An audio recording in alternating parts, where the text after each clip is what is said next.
fucking scoot back a little so I guess so I don't punch the microphone. Hey, come listen to our podcast, yeah. Please listen, it's a hitch. If you don't listen to our podcast, yeah, then you are a bitch. So did you guys want to still talk about the fucking... Oh, the Doctor Strange thing. Doctor Strange pussy? You can have that emotional whiplash here. And you'd be like, a Marvel real quick. Yeah, we'll do it real quick. Everybody, welcome to Filmoscopy, a quaint little podcast where three somewhat friends go over movies that sometimes we want to punish the other ones to watch, and we like to review. Like Charlie and the Chocolate Factory and Come and See. I swear there's not an episode that goes by that we don't mention Charlie and the Chocolate. I know, I swear. I love this as a running theme.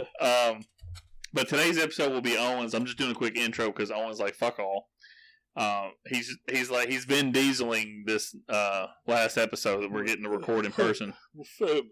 We're family, and I'm fat. What's my lines? But yeah, real quick, me and Cody, we're going. Oh, introduce everybody. Owen, say hi. Hey. Lance, say hi. No. Okay, well, you don't have to. Cody. Cody, say hi. Croissant.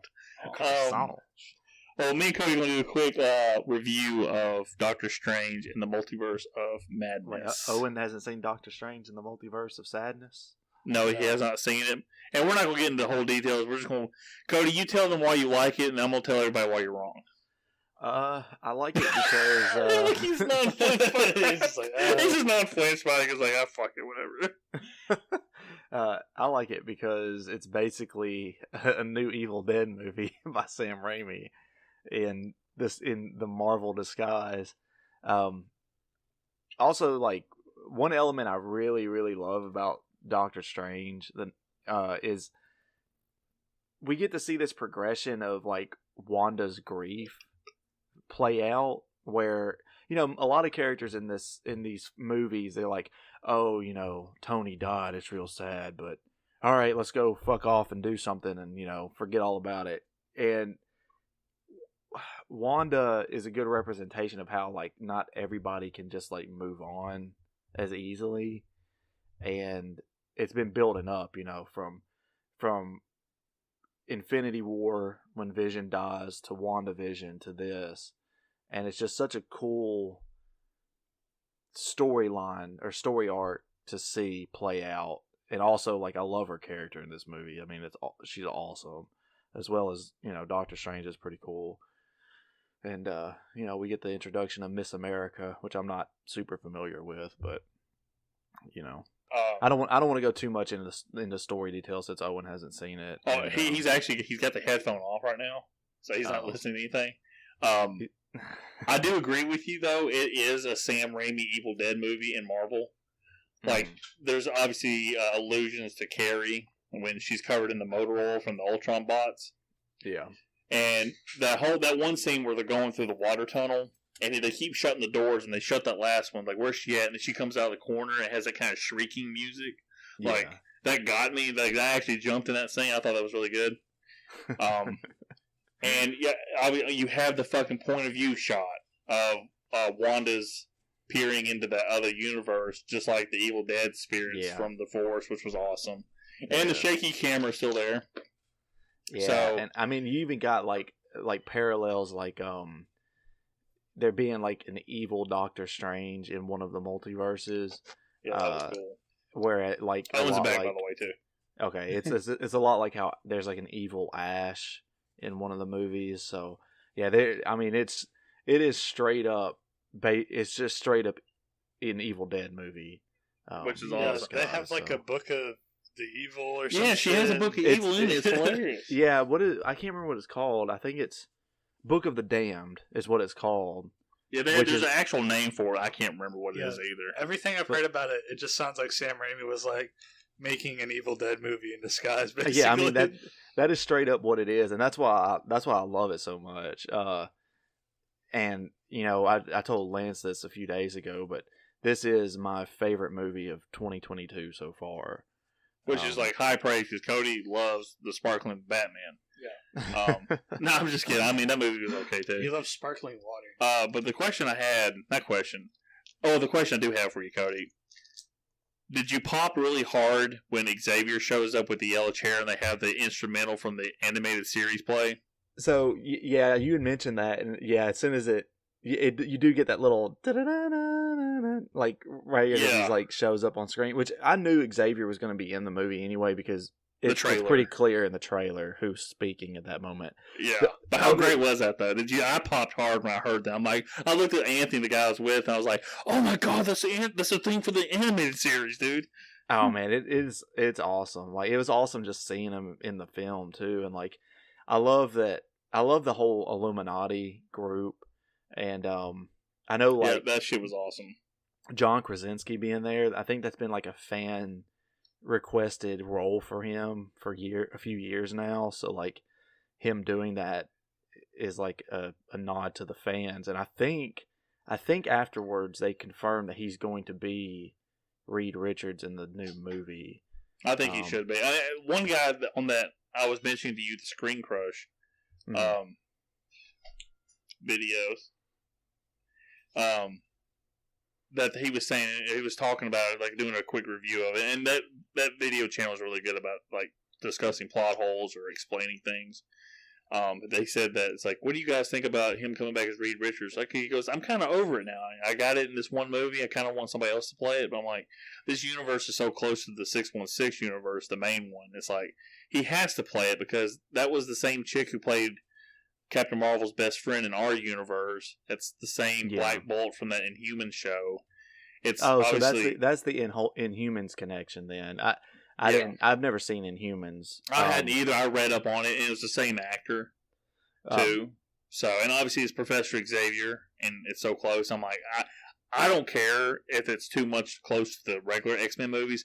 Professor Xavier should be Patrick Stewart should be Xavier till he dies. Yeah.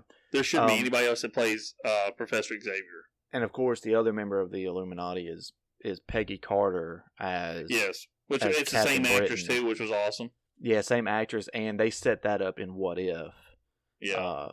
Which I guess they're treating the What If episodes are like they basically take place in different universes of the multiverse or whatever. Yeah.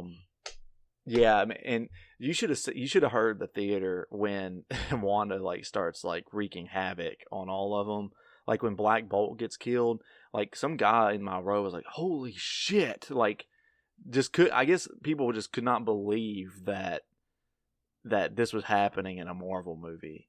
I couldn't believe this was happening in the PG-13 movie. Holy shit! It's Two-Face. It's Two-Face. Yeah. Reed Richards shows up. He's like, "It's Two-Face." And the line she says to Reed Richards is like so awesome when she's like, what does she say? Is your wife still living or something? He says, "You have kids?" He goes, "Yes." He goes, "Do they still have a mother?" He goes, "Yes." He goes, "Then they won't be parentless." Well, yeah, she says then someone will be there to raise them or something like that. And yeah, it's such a cool moment, and the fact that she wipes all of them out with relative ease. I think the only ones that really put up a fight is that multiverse version of Captain Marvel and Captain Britain. And Captain Britain, yeah. But even then, like Captain Britain gets like brutally murdered. So it's like, it was pretty cool. I do like how in that universe Reed Richards is the one that created Ultron, and Ultron is actually good. Yeah, and it's just kind of like, I thought I had read somewhere that that's actually some of the variations in the comics are like that, where Reed Richards was the one that created or helped Tony create him or whatever. Well, the thing originally, Ultron in the original Marvel lineup was created by the guy who was the original Ant-Man, Hank Pym. Okay, that's who created Ultron. They changed that for the movies to make it obviously Tony Stark and all that. But like I said, we don't have to get super into it. I will say that I will put the Doctor Strange post-credit scene on par with the Morbius post-credit scene and being really bad. Yeah, I mean, for me, it's like I'm not I love Doctor Strange in the films, but I'm not super familiar with them as far as the comics go. So I'm sure if you're a big Doctor Strange fan, comic book fan, it probably would have been a cool moment because I'm sure that character is important in the comic books. Yeah, and her name's Clea, and she's Doctor Strange's wife in the comics. Oh, okay. So that's his new love interest. But it's like, let's go ahead and go. I'm not going to do the reveal to Owen because we've done revealed enough in the movie. But something happens to Strange that happens to people who touch the dark. It's called the dark hold. He gets a third cock. He does a third the cock. dark hold. Yeah, that's what it's The called. dark yeah. hold. He gets a third dark hole. He does. The third dark hole. He kind of does. But it sets it up. That's the end of the movie. And in the post-credit scene, he's already dealt with it. Like, it's not a big deal anymore. He just shows up, and the thing shows up that he was so worried about at the end of the movie. He's like, Yeah, the movie ends him screaming, going, "Oh!" And you see the thing pop up, and then post-credit scene, he's like, "What's up?" And then he jumps in the portal with the girl without even knowing her name. I will say that my one disappointment about this movie, and it's really more, the blame is really placed on myself. So it's not. Yeah, you shouldn't have made the fucking movie, you prick. Yeah, stop fucking making Marvel movies, Cody. Yeah, I know. I'm actually Sam Raimi. Go work for what's the company that Go did make Spider-Man the Ghost 4. Rider movies originally? I don't know. Yeah, go make that. But the one thing I was disappointed in is I could have swore that they were trying to set up Midnight Suns being a thing in the MCU because like they've already said that Blade is coming. They had the Moon Knight series, the first season of it just ended, and then just like it's like the perfect opportunity for Doctor Strange to set up Midnight Suns if there would have been some kind of cameo appearance from Ghost Rider, which is what a lot of people were speculating, like, oh my, Norman Reedus is going to be the new Ghost Rider. He's going to show up in Doctor Strange, which I'm fine that he didn't show up, but I am a little bit bummed that my hope of Midnight Suns being set up is like dashed for now because they could still do it in the future, but I don't know. Yeah, I think they're still setting it up. I mean, Moon Knight, the guy in the video was like, they're pretty much setting it up. It's not going to have Morbius, who's part of the Midnight Suns at one point, but they're going to be setting it up. Like I said, they've already got Blade established, they got Moon Knight established, and well, they don't have Blade established yet. I mean, well, he's in the bonus scene of the Eternals movie. Blade is? Yes. I don't think so. Well, that scene I saw, either you either see him slightly or you just hear his voice when that one dude is trying to grab the sword. He goes, "Are you sure you're ready for that?" Oh, is that who? Okay, that's supposed to be Blade. Yes. Oh, okay, I got you. Yeah, the guy, Kit something Harington's Ali. character. I don't even want to try to butcher his first name. Mahershala Ali. Okay, because I was confused by that scene at the end. Like, I have no fucking clue who the Eternals are, comic book wise, and really, I don't think anybody else did either, Cody. After that movie, I still don't give a shit who they are. But, yeah, there's that scene where Kit Harington picks up the sword. It's like a family. It's been handed down through his family line or whatever. And then, yeah, you're right. You hear someone off screen say, ask him that question. I just never put it together that was Mahershala Ali in that scene.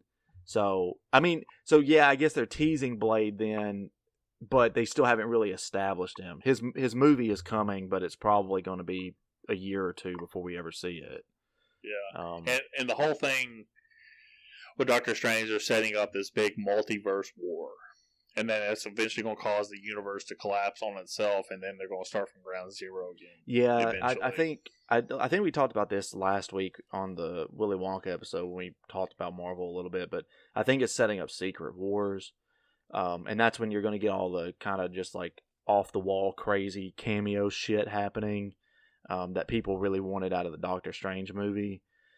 So, yeah, but again, I don't think it's something we're going to see in the next few years. This is probably going to be 2027, 28 before we ever see Secret Wars be an actual thing. So, yeah, and it's one of those things. I just got through Doctor Strange with Brittany, and we've watched all the movies since then, and we got Guardians 2 and Thor Ragnarok, and then after that we got Black Panther, and then finally we're at Infinity War. which is like we finally got to the point where these movies are fucking great, and then we have to start watching the fucking shows. And she goes, "I'm not gonna watch them by myself." I'm like, "Fuck, okay," but I guess you need to watch watch the show. You need to watch the shows. Like Hawkeye's not that bad, but WandaVision and Loki are fantastic. And Falcon and the Winter Soldier is good. It's not one of my favorite shows out there, but I'm glad you mentioned that. And I have to say something real quick. Oh God, I've over the last couple of years. Oh hell, it's probably been at least 6 years since this happened. Since me and Cody watched the movie together in the theaters. I asked Cody if I was brainwashed by Russian spies, which will actually fit into Owen's movie here. If I'm brainwashed by Russian spies and I kill and massacre people for 70 years without knowing I'm doing it. Well, I kind of remember it, but whatever. I asked Cody, would he defend me like Captain America does Bucky? And your answer was... Bucky, sucky, fucky. Cody, what was your fucking answer? That was your setup. I said no, I would not defend you.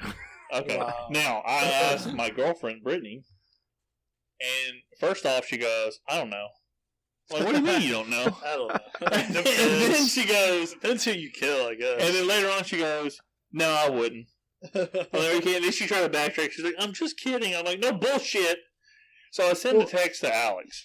And Alex is the co-founder of me and his friendship. And he's also the co-founder of... Don't say the name or I'll have to say what I always I'll say. go ahead and say he's the co-founder of his podcast. I'll take 3.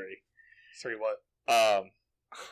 Yes. 3 And then nuts. I sent him this text message. I go, okay, I'm watching Captain America Civil War with Brittany.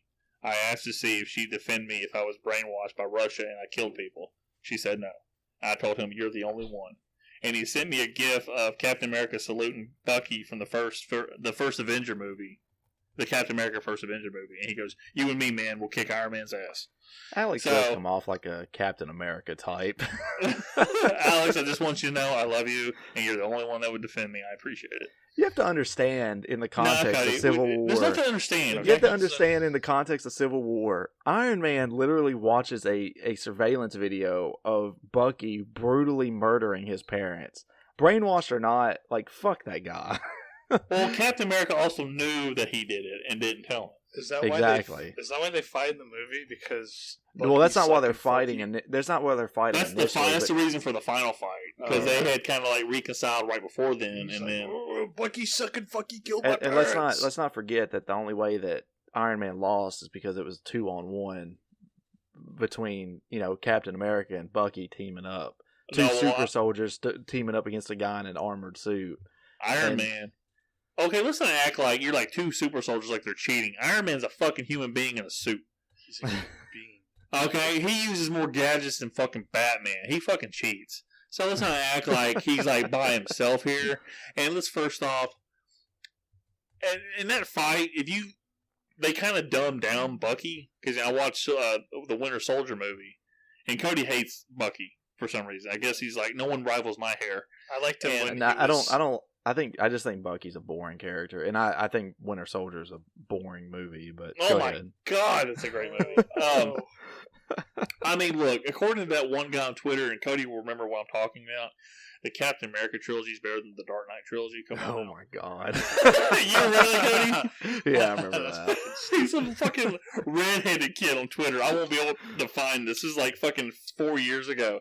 And this dude pointed out, he goes, this other guy quotes me, he goes, what's wrong with this generation? I responded to the dude, I'm like, my god, we're screwed in a couple years when they come to power. And he goes, the guy's like, someone's called him retarded for saying that. He goes, I'm not retarded, and I think the Captain America trilogy better than the Dark Knight. I'm like, shut up. Anyway, That's awesome. Bucky is like a badass in that movie. In this movie, he's kind of like fucking helpless. And it's like, well, he gets his arm blown off, which is cool. But it's just kind of funny when they dumb down characters to spotlight another character. Falcon and Winter Soldier actually does make Bucky somewhat likable. But it's still not- the most likable character in the Marvel movie is Ant-Man. When he's riding his big ant friend Antonio. And then, no, Anthony. It's Anthony. Anthony, And Anthony gets killed and he's like, Anthony! And like, that was actually really sad. And then, of course, you know, Loki's like top 3 character in the MCU for me. Period. Yeah. I mean, you've got to watch the series. Like Loki, the Loki series is great. Plus, it's actually what like sets up all this multiverse stuff going on. Yeah. It's going to be kind of confusing because, like I said, they intertwine timelines and universes as the same thing, and then other times they treat them as separate in these movies and shows. Like I watched the first episode of Loki, and I'm like, you know what? I'll probably watch this later on with Savannah, so I'll just take it off. I mean, I've watched Moon Knight, and I really love that show. I had to watch a lot of shit to explain it to me for me not to be lost in the dust, but anyway, that's enough of Marvel talk. Let's get into really depressing talk. We'll just know that Cody is number 2 on the friend list behind Alex because Alex will defend me. But Cody is my podcast father, so I am the Tony Stark to your well, I guess you'd be Bucky, so I wouldn't be the Tony Stark to your. No, Bucky. I mean I'm gonna be Obadiah Toner. But anyway, we're going to set up talking about Russian spies. This isn't about Russian spies, but this is a Russian-made movie. Well, it's a Soviet movie. A Soviet-made movie. Yeah. Oh, yeah, well, my bad. Because they're Belarusian, which is, they're like sort of Russian, but they're not. Modern-day Belarus. Kind of like Belarus. Let me ask you this question. They might as Belarusia, how close is that to like Prussia at the time? So like that's like right next to Poland, and Prussia is like Prussia is Poland basically now. Well, it's like, Prussia's empire at its peak was like a lot of like Central Europe, so it occupied like Germany and Poland and a bunch of stuff there right in the center. So most of Prussia is in Poland, and they took it away after the Germans lost World War One. Way down yonder, Prussia was Prussia like. I'm just curious because my grandmother was born in East Prussia. Yeah. Was that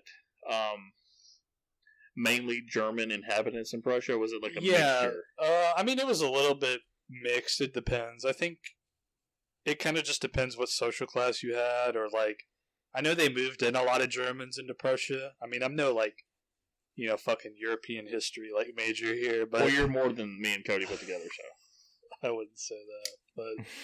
I would assume. Hey, Europe, that's next to China, right? Yeah. That's when Owen goes. And that's when Owen goes, yeah, I'll say that. It's fine. Those Chinese Europeans. Those damn Chinese Europeans. I'm just curious. I'll go ahead and get my connection to, like, familia connection. Because Cody has a German last name. Yeah. And I have a German last name. It's a German. From what Cody, now you said earlier, and we've talked about this before, but your family immigrated to America before World War II, right? As far as I understand from the records I've seen, my German ancestry, they all came over here in the late 1800s or early 1900s. So they were they were all over here before Nazis took over in Germany, so they didn't have to go through all that stuff over there. And that's on your dad's side of the German, right, Cody? Yeah. Wasn't your grandmother like full-blooded German? My grandmother's, I think she is full German. I wish I could say for certain. I know for a fact that her father was from Germany. Her dad and grandparents moved over here from Germany. So, I think my grandmother, her generation would have been the firstborn in the United States. Okay. I'm not sure about her mother's side though. I wish that's something I'd asked her, when I could have, but. Now, didn't they immigrate to Kansas or something like that? Yeah, so I think some of them. Now I think this is actually the ones I know of for what territories they were in. So on my biological grandfather's side, his family was also German. They had come over and moved somewhere into the Midwest back when it was like all territories. It wasn't even states or anything. I think like Wyoming or somewhere in there. Eventually, the line ended up in Kansas because my grandmother was actually born, I think, in Indiana, if I remember correctly. And then her family moved to Kansas, where she eventually met my biological grandfather. You know, when whatever year they met. Gotcha. Well, and we're just going ahead and get this part, people, because this is the highest the podcast is going to go. This movie's really depressing. Because it's very true what all this shit's happened. My dad's side immigrated over here like either during or after World War One, and they settled in Farmington, Missouri. There's a Corber Street, which is my last name. There was a Corber like farm, household, and all this. And so my dad's dad was born in Farmington. He was full-blooded German, but was born here in America. And then my dad's mom was born in, as I mentioned a few minutes ago, in East Prussia.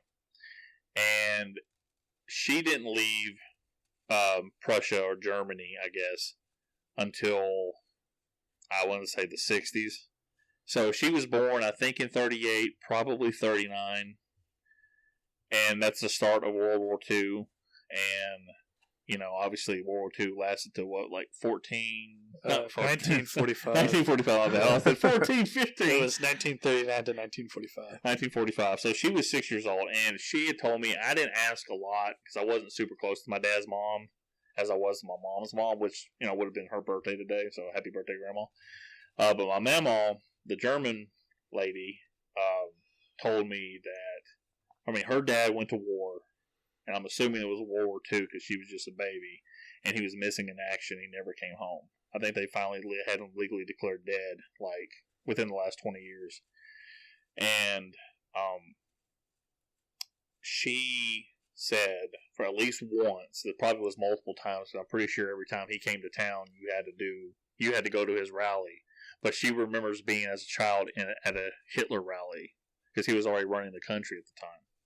And, I mean, it wasn't like, you know, we were like some, like, part of the Third Reich or some shit like that. I mean, she was poor. My grandmother was happy just to get an orange for Christmas. That's how poor they were. And she had brothers and sisters. I think two other sisters are still alive here in the States. But she was obviously born in Prussia. I'm pretty sure full-blooded German, if I'm not mistaken. And then my granddad had joined the army, got stationed in Germany, met her. She had already had a child, my Uncle Jeff, and then they had my Uncle Todd in Germany, and then he got stationed in Fort Riley, Kansas, and my dad was born in Fort Riley, Kansas, but after that, they lived in Farmington, Missouri, and in Clarksville, Tennessee, because it was a military town. So, I mean, my grandmother, you know, was in Germany at the time that Hitler was in power. She was a baby, and she remembered going to Hitler rallies. Because, I mean, you kind of had to. I don't think you can sit there and just sit home like, nah, fuck it. The president's in town. I don't care. Pretty sure everybody was kind of forced if you weren't. Because you didn't want to be, like, accused of being a Jewish person. Obviously, that's, like, the first and foremost thing Germans were looking for. They wanted to, like, ostracize you. Or you didn't want to be looked at as not a Hitler supporter, because obviously that's another bad thing because it's such a fanatical, you know, fascist government. But yeah, so that's like the familial connections that me and Cody have to the German, and I only wanted to bring this up because watching this movie, and there's a quote I like to read later on after we get through with this, made me ashamed. I mean, not so much Cody because his family was here before that, but made me ashamed of my German DNA. So, with that being said, I don't think you should be, though. I mean, to cap that off. Well, But now let's talk about my Russian roots. like, yeah. I know there might be Russian in my blood. Who knows? No, but so mine is that so I thought you're Irish. my great granddad was Hitler. Oh, Jesus Christ! I have some German ancestry, but like it's like that was like early colonial era. Like I fucking don't relate to it at all whatsoever. As far as my ethnicity is concerned, I am like Appalachian fucking inbred hillbilly. Well, that is true. That's my ethnicity as That far as I'm is concerned. true. But this movie, like I said, God damn. I mean, watching this movie, I lost my headphone. Hold on, everybody.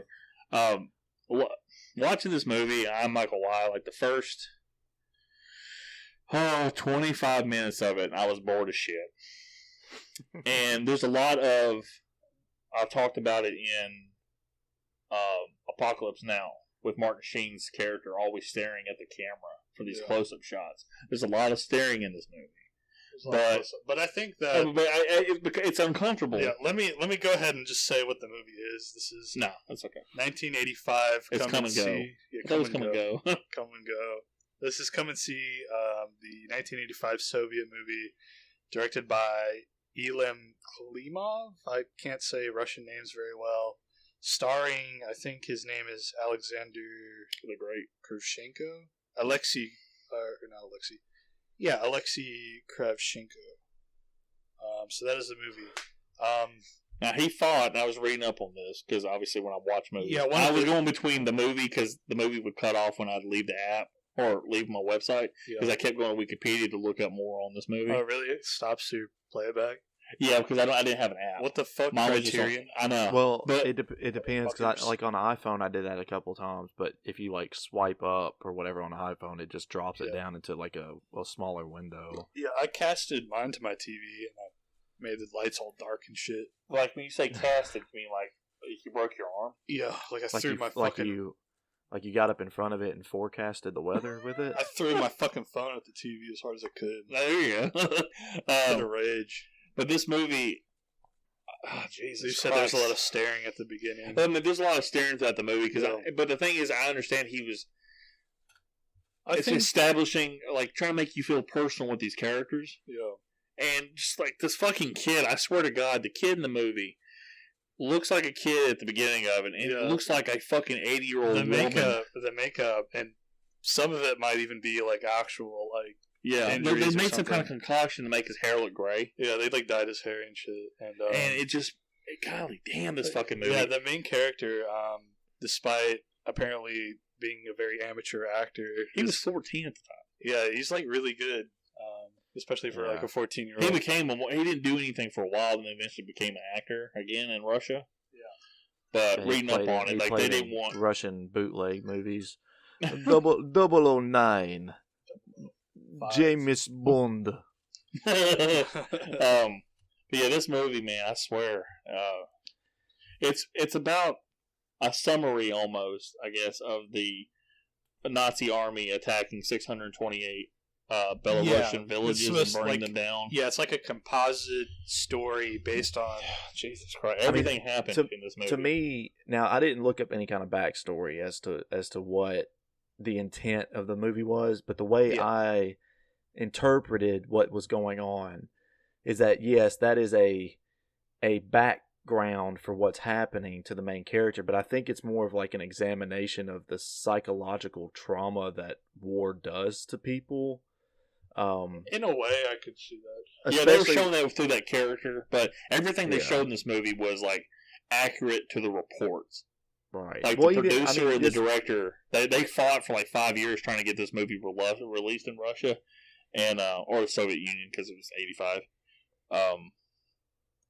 But I just read all this stuff up, and they fought for this, and they wanted to release this story because the story needed to be told.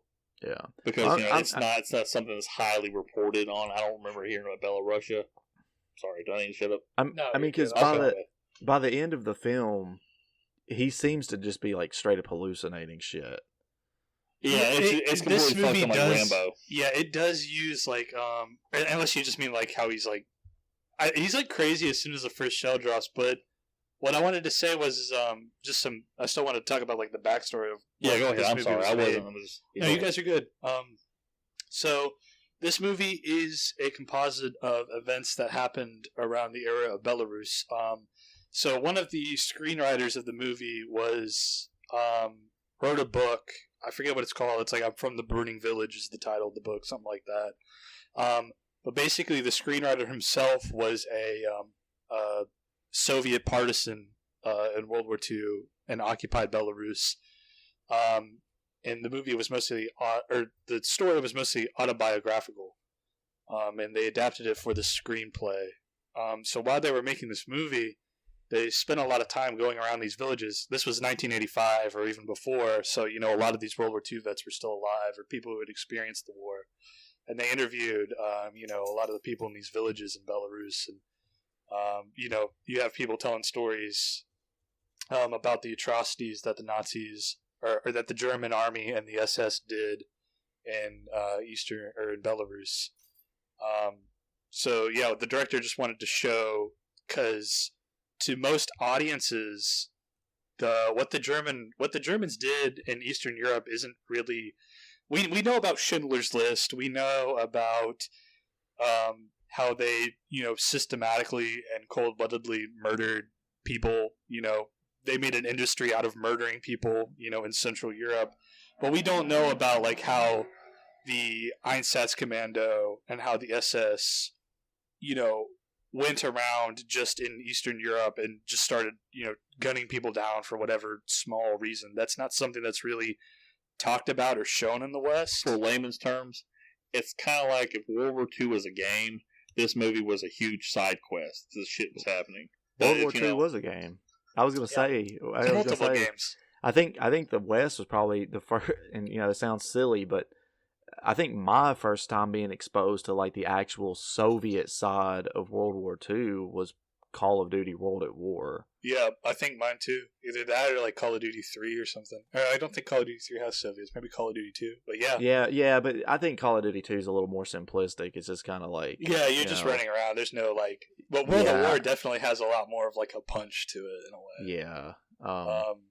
But yeah, and even that stuff's just inspired by Western works like Enemy at the Gates and stuff like that.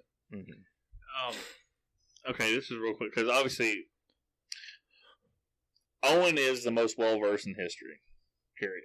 I've had conversations and I've learned shit and relearned shit that I remember hearing from 10th grade history class, just because he has an affinity for this stuff. He loves it, which is incredible. And Cody obviously has more of a knowledge than I do, probably because he's smarter than I am. Actually, when I was going to Austin P, I was going for a history major.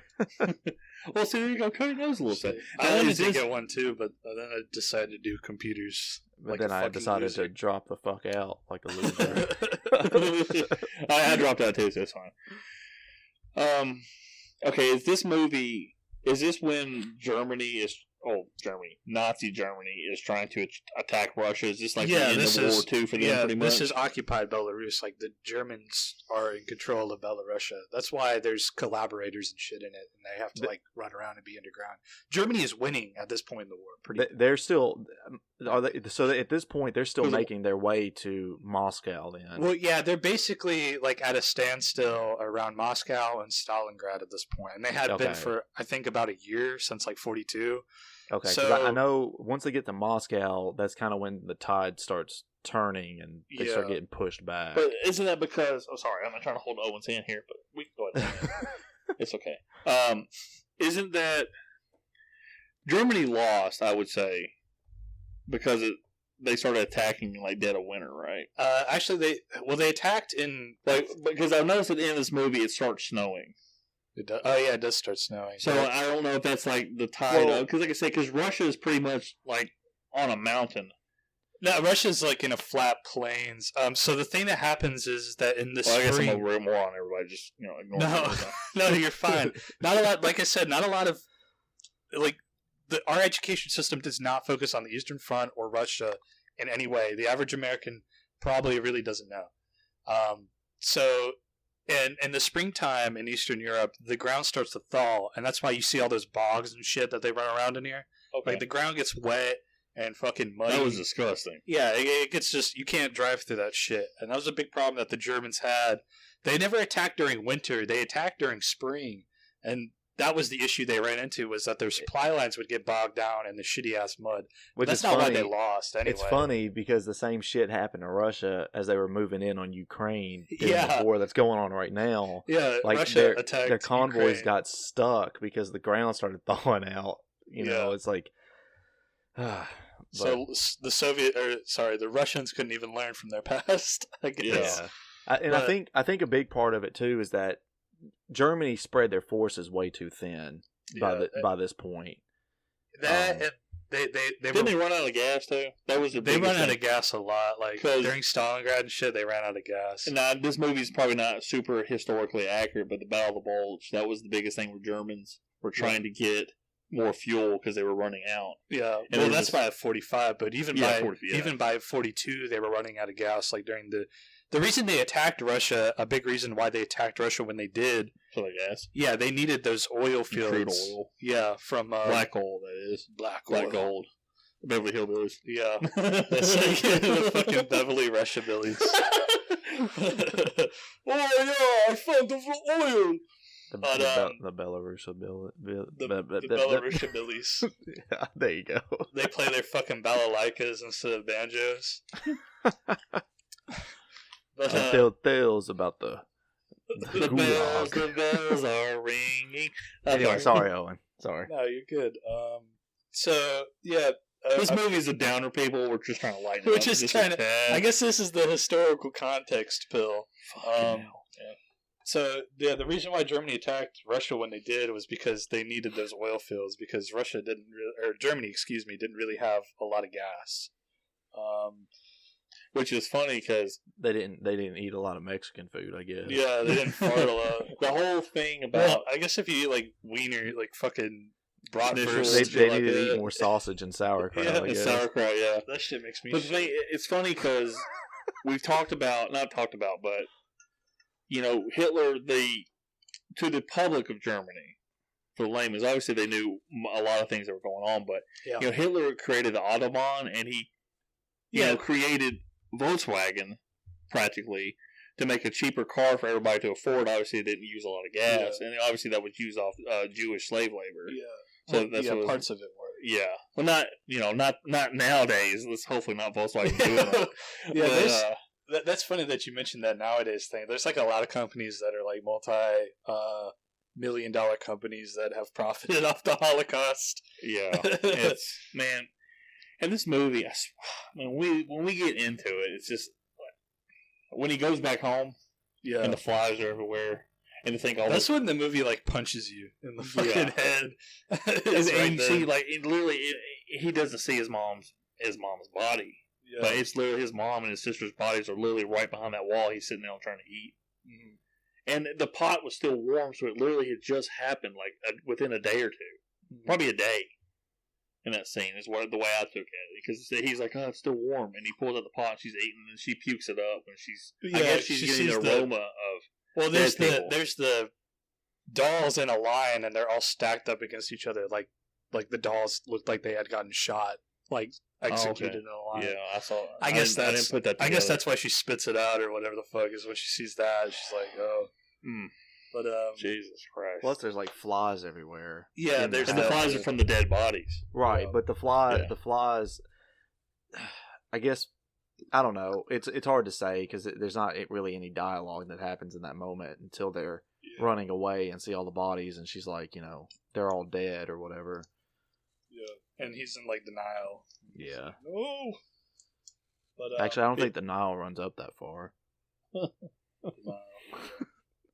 when they went into that bog, it was almost like Schitt's Creek. They didn't have a paddle.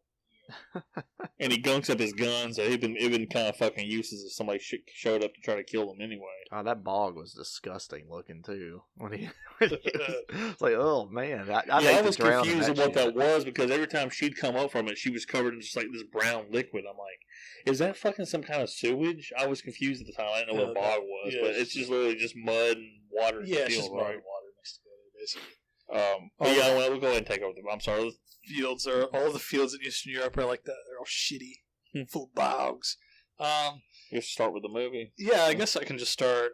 So we already went over like the historical context in the beginning. We already went over the production. There's with the live rounds.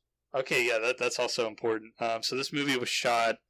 Pretty much any gun that goes off uses live ammunition, which means that there's actual projectiles firing from the guns. Insane. It's pretty fucking crazy. This movie would not pass code for a lot of reasons. if it was not Soviet and made in the 80s. In fact, even in the Soviet Union... Sorry, Cody, go ahead. Sorry, I was just gonna make a joke saying they should have just loaded all the guns with tow. Yeah. Like Barry Lyndon. Yeah, there you go. And just shoot it at the floor, though. Yeah. And then have your shitty stepson go, no, I haven't got my penance. Received my satisfaction. What a dick. I'm still mad about this shit. And then he reaches down in his pants and just starts going at Comes it. on him, busts it.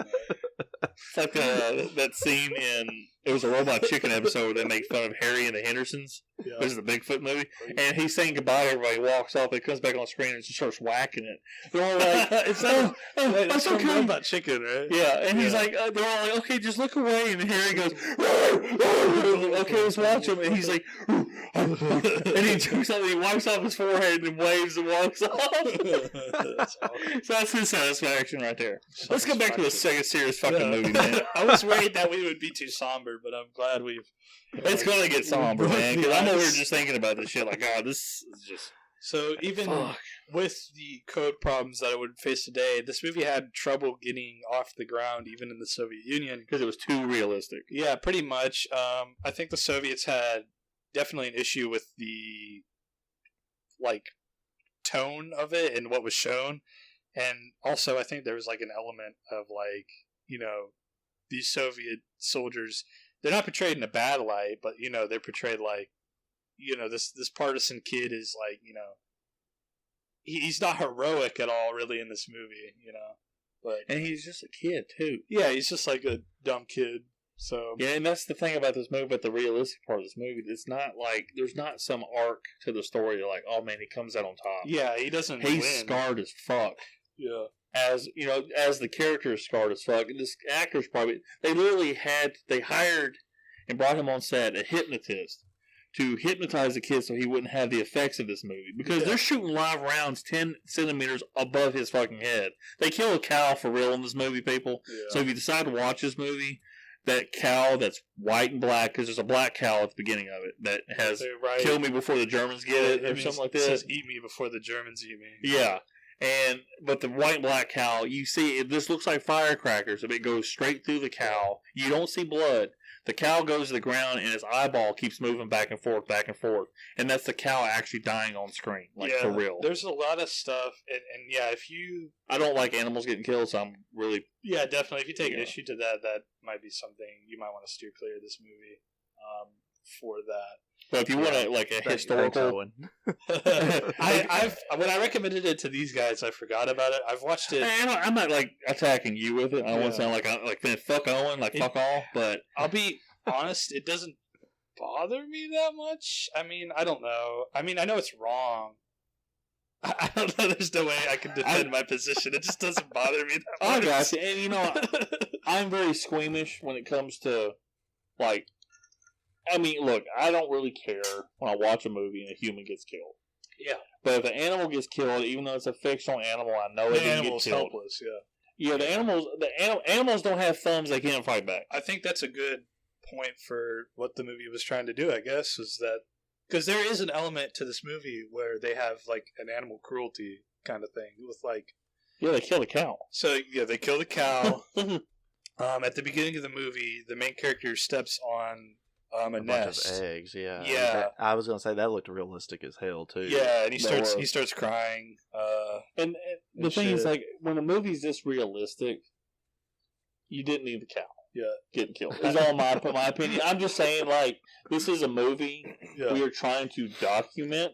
And this would be one thing if this was something that was shown that actually happened. This is some footage we recovered from, like, Nazi Germany. Yeah. This is what happened. But that was just put in there to kill something with the live rounds. Yeah. Is literally all it was. Like, I didn't need that in the story. This story was effective without the cow, because literally 20 minutes after that, I had forgotten all about the cow part, because everything else about this movie is just like fucking hitting you in the stomach over and over. You know, they really burn those people alive in that barn, too. Yeah. Well, they almost do, and it kind of looks like they do. I mean, they throw, you know, when that village elder who's like a collaborator is in the top of the tower, and they're throwing Molotovs at it, like, He looks like he's about to be hit with one, like, But the thing I was trying to say about the animal cruelty angle was that I think they were trying to, I don't know, maybe make like a point about like hurting helpless people, like, with regards to like what the Germans did, even in Eastern Europe. I mean, it was definitely like to get a shock out of you, and it definitely borders on like exploitation with the cow. But I say it crosses the board in that scene. Everything else. Yeah, that's killing the cow is basically exploitation. Yeah, everything else in this movie is bordering exploitation. Yeah. Well, nobody actually gets hurt, but people definitely do get damn well. It's surprising that nobody did get hurt. Or get killed. Yeah. And then like that scene, that kid is laying on the ground covering his head. And you see the shots on camera. The cinematography of this movie is amazing. Yeah. And the shots, you see, like I said, the bullets literally look like fucking firecrackers going through it. And it's right above the kid's head. It's fucking amazing. Yeah, they like, the dirt like flies up into the camera and everything. It's just really fucking crazy. Like, this probably, this probably has like, I can't think of a movie that I've seen that I think has realistic looking like bullet impacts, because they're real. Yeah. Even in the scene where they're so he's left behind at the camp, right? And they're dropping the shells. Like, those look like actual shells being dropped, basically, the way the explosions are. Because this movie, real quick, I was thinking about this. It starts off with them digging in. Yeah, they're digging, like, so it's just some battle that had happened. Battlefield. Yeah, just some... What guns were they uncovering? Were they just enemy soldiers or German soldier guns? So the gun he digs up is an SVT-40, which is an automatic Soviet rifle. Okay. Or not an automatic, excuse me, a semi-automatic Soviet rifle. So, but he also takes out a Godmit-Uns belt, and Godmit-Uns is, like, a German belt, so it's probably just both. Like, they're just looking for guns in the battlefield. Because later on, after the village is attacked, the elder, he says was a crazy old man, tells him, "Didn't I tell you not to dig that up?" Is that why that happened, or they just happened bombed the village and killed him? Yeah, it's probably because something to do with I'm guessing the plane must have saw them or like digging shit up or something, maybe, or the German army might have gotten wind of partisans being in the area or something like that. Yeah. That's probably why that happened to his village. I think it's just coincidence. I think the elder's telling him not to dig stuff up to me it came off like he's doing it for karmic reasons. Yeah. Like, don't do that because, it's going to cause bad luck or whatever. Yeah, I think it's unfair for the kid to be blamed for what happened to the village.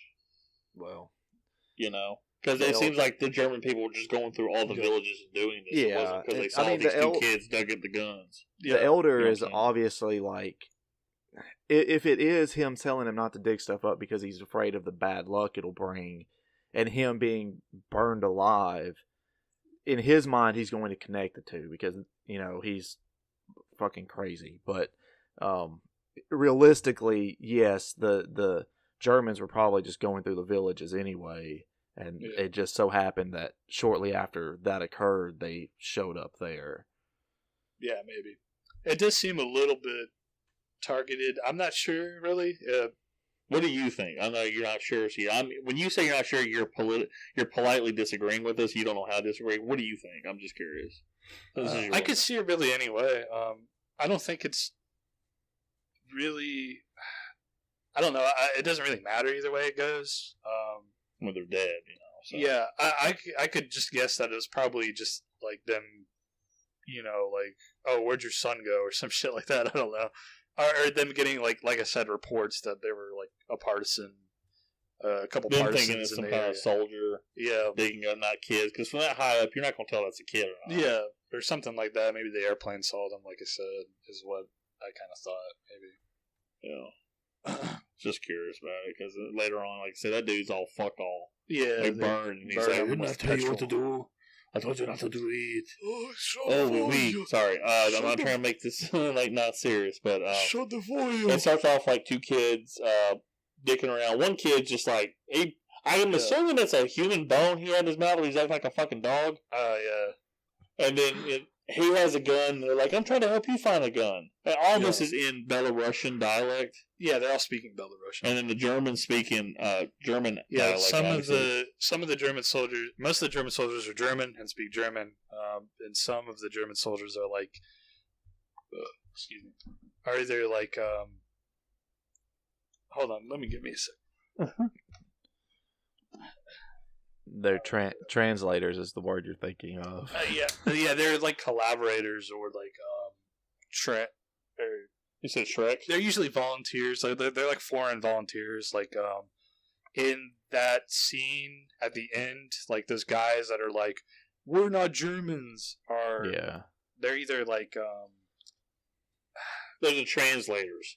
well, Because they can speak Belarusian. the German, speak Russian. yeah. Well, the German army had formations of like Belarusians or like Russians that joined or were captured and agreed to join the German army. Because you had to explain to them how to get inside the church so we can lock you up. Yeah, pretty much, I guess.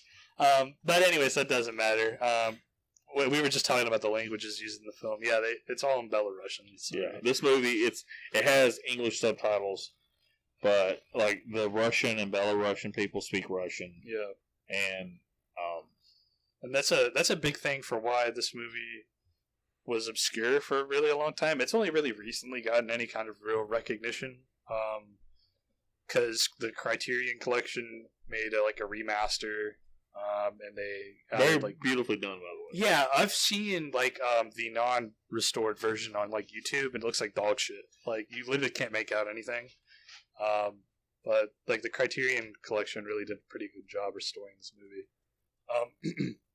Anyways, so yeah, they're digging up weapons. The elder tells them not to do it at first. Our main character Flora is trying to join the partisans, which are basically these resistance fighters, pretty much against the German occupation. And one thing trying to defend the Belarusian border, almost. well, or get them out. Get them out. Basically, they're trying to work with the Soviets in fighting the Germans. So one of the things I really like about this movie that I think helps it be more watchable than if it was just emotional torture porn, is that I think that the main character, especially, I think that the characters in this movie are able to convey their personality or their character really well, given the short amount of screen time they have. So the main character starts out, and you can really tell he's just this wide-eyed, kind of happy kid. He's joking. Everything's so fucking cool. Yeah, he's joking with his war. The fighting. It's a real man. Yeah, he's definitely a kind of a stereotypical, probably 14-year-old from this time period who has this glamorized view of war. But you can tell he's just a kid. He jokes with his siblings when his mom's having an emotional breakdown and shit. It's not really that big of a deal to him. He laughs a lot in the beginning. And then when he gets told to be left behind by the other partisans, he cries. Yeah. Which is something I expect a 13-year-old who's I'm a fucking badass soldier to do if he's no, you suck, stay back here. It's funny to do a quick fast forward to the end real quick. You see a parallel with him after everything he's went through this movie. And then they have a bright-eyed, bushy-tailed kid that's just kind of oh, look, a picture of Hitler. And it's no big deal. You just say he hasn't worn it, but it's almost like a parallel of that's what he was wearing at the beginning of this movie. Had the same pack. Yeah, but he was taken along with him and stuff like that. So it's, I don't know. I wonder if it would have been better for him if he was just taken along with them. Maybe. Because this is pretty fucked. And it wouldn't have changed that all this stuff had happened, I guess. No, it wouldn't. But for him, I wonder how differently weathered he would be by the end of this movie if he had went with them and was fighting with them, because he probably would have been able to show, everybody else would have been fuck all. They would have been killed. Yeah. Because no one had a fucking chance. And, golly damn, man. It's I like how he was the cleaning. I guess it's the cooking pot. Yeah. They were taking pine pine branches and fucking scrubbing the thing. He was inside the pot. It was just funny as hell. I was like, man, this is so disgusting, but that's what you had to do. Yeah, to clean. And then that girl comes up and throws some stuff on him. It was really weird. This chick I can't remember her name. Gloria. It's Gliasha. It's like Okay. a Yeah, I'm going. Yeah, with she's that. really- I think It it's seems like Lasha. she has a hard on for the commander. yeah. There's definitely some kind of weird they- thing going on. They did it, and now she wants because he's gone, so she wants to be like. Well, she doesn't want to be. She's just kind of throwing herself at. What's this guy's name again? This is Fi- Flora. Fiora. I don't think she might not be like. I think she's just playing with him or something. I'm not I really think. sure. Oh, she was kissing him. Yeah, It well, was open mouth. I I could know. tell from behind her head. I could tell. I know when a woman wants I've it. seen a couple open mouth kisses from behind. I can tell. When a woman when a woman says yes, or when a woman says no, she really means yes. There's a way that the scalp tightens up in an open mouth kiss. Yeah, Yeah. the way the hands move and the body does. And she can't be that old because I've watched- Flora is like 14-year-old. They're the same height, Yeah, you know. Like, what are you looking at me all weird? Like, you're like she what the she heck? definitely looks like she's like 14 or 15. yeah. No. So I don't know. I mean, I guess I'm confused a lot with her character. There's like weird shit that I don't really understand. Well, he's trying to well, in the description of Wikipedia. Okay, later on, people like this whole thing is the partisans leave because Yeah. they're going to go try to attack they're gonna go to battle. They're going to try to go to battle. Well, a German plane literally bombs the area that they were in. So, like, Flora and Glasgow, this chick, I'm just going to call her Glasgow, Yeah, they're the only ones that survive this thing, so they have to go off on the run. Well, he says, let's go back to my home after he builds this, what's really kind of cool, I will say this. He builds this like little hut for them to stay in, but you have this fucking huge ostrich. I don't know, it's an ostrich. yeah. but There's a like fucking it's some bird. kind of like swamp bird. Big bird. What'd you Just say, a big Cody? bird. An ostrich. Ostrich. Oh, Cody, fuck all, okay, man? Hey, they're Australian. They're Australian. like, oh, come on in. Fucking Germans. Don't burn down Melbourne, mate. Come on in. But like it's having this bird, it had to have been like a wild bird. But it's just like he's like checking everything. I was like, "What's up?" You know? He looks at him. He's like, "What's up, dude?" He's like, "What's going on?" And he's like, He's "Y'all like, filming you're the one that movies? stepped on my Cool." nest, you motherfucker. Yeah, that made, I didn't think about that. I was thinking that's what it was looking for. Was Yeah, that's the thought that crossed my mind. It made me kind of sad. I'm like, oh Yeah. no. That makes me sad thinking And- about and it. it's I kind wasn't of- connecting. that's that like at kind all. of a parallel to like what the main character does when he goes back to his village. He's like looking for his nest. Well, that's And what his he gets for fucking killing. family's dead. That's what he gets for killing that bird's family. Yeah, it's called karma. Oh God. But yeah, he goes back. He finally goes back to the village. And he There's a sees bunch the of bird on flies the in his roof room. Like I with said, a the gun. food's still warm, so it had to have been within a day or two, Yeah, at least a day. And probably the like family- earlier that morning or something. Yeah, and everybody, like his whole family's dead. He doesn't know it, and then she turns around. You see all the dead bodies from the town just lined up against the wall, just in a pile. Yeah, that It's was like, kind of you know- that was unsettling to see. Yeah, You know, like they were fucking strays that were run over on the side of the road. It's like all a it was. split second too. You don't. It's interesting because some of the shots in this movie remind me of like the modern like A24 horror movies. You know, Yeah, it's definitely this movie is like it's like a horror movie in disguise as a war movie. yeah, because like you know this newer trend of films like you know Midsummer and Hereditary and things like that. They have this habit of like doing like the somewhat close up shots of people's faces where they're pretty much just looking directly in the camera and just like very brief glimpses of just unsettling scenes that they don't linger on too much. And so that for like especially like the first half of this movie, there were a lot of scenes that I just kept thinking like, oh yeah, this would definitely fit as you know this new trend of kind of horror. If they took it in a slightly more horror direction, anyway.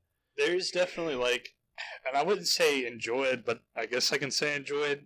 Like, there's a tone to this movie that I do enjoy. It's like it has this weird like not Holocaust, because the Holocaust is a real thing in regards to World War II, but like a nuclear apocalypse kind of vibe to it. Like they feel like End of they're the like, world yeah, it feels like it's the end of the world. It has like this really.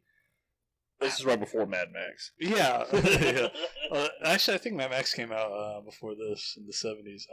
It did, yeah. No, but I mean, like like the end of the world thing, like that's the In the Road Warrior. timeline. In the timeline, this is like right Shared after universe. Mad Max 1, right before Mad Max 2. This is what's the end of the world. It definitely has like this like post-apocalypse kind of feel to it and vibe. That's like kind of spooky that I really enjoy. Mhm. What are you doing? I'm looking at the battery. Peter. Oh, I'm at 50%. Oh, Peter. Peter, don't suck my penis. Oh, Peter. Lois. So, Yeah, yeah. you go on. If I keep bringing up stuff, we'll be here all day talking about No, that. that's fine. So yeah, he joins the Partisans. He's like going around like laughing. Everybody's like, "Hey, what's going on?" He's like, "Look how badass I am!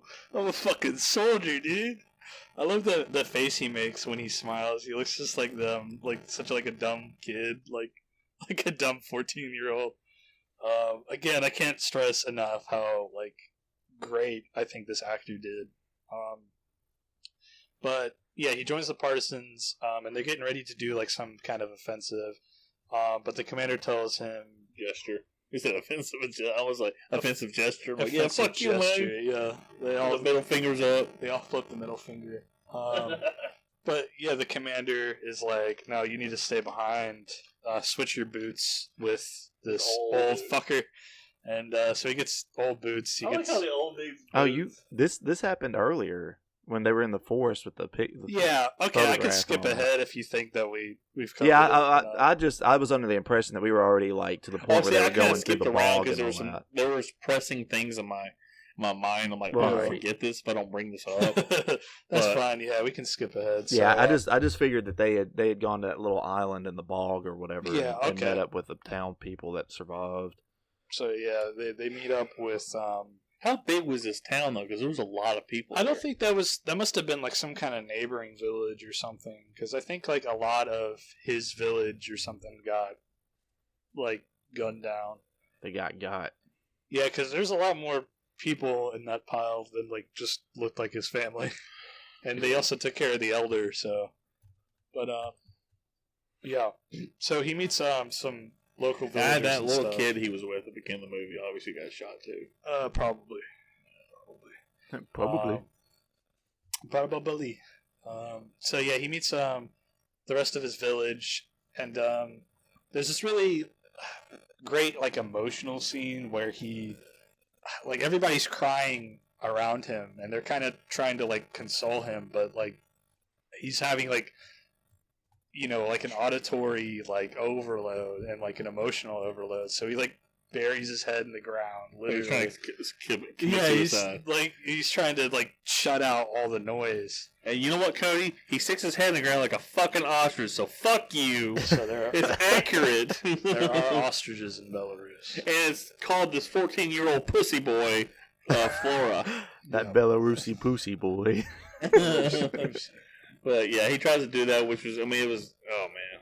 But it was just funny because, like, if you look at the Wikipedia article, it says that the lady, I can't remember her name, Glasgow, and the villagers save him from committing suicide, and they comfort Is him. that And what it's they really- say in the Wikipedia page? Yeah, it's That's like, what I'll never- that was the impression I got, is that he's trying to kill himself. Yeah, no, Like, it was bad. just funny. Like literally, them saying was like them grabbing the back of his collar and pulling him out, and then I just thought like he was hugging just him. trying to like fucking like hold his head into the ground. And No, be he like, was trying to "Fuck commit off." suicide. Yeah, that's what I was thinking, is he's trying to kill himself because like it's like, oh well, I'm gonna go back to my family, they're all dead. He's going if he through wanted this to kill himself, process. he should have just shot himself with a gun. Yeah, well, That's his not gun was very all smart. gunked up though Yeah. from the bog. Well, he could have just washed it in the water. The Wikipedia article says Flora, hearing this, obviously his family being killed, then attempts suicide out of guilt, but Glasha,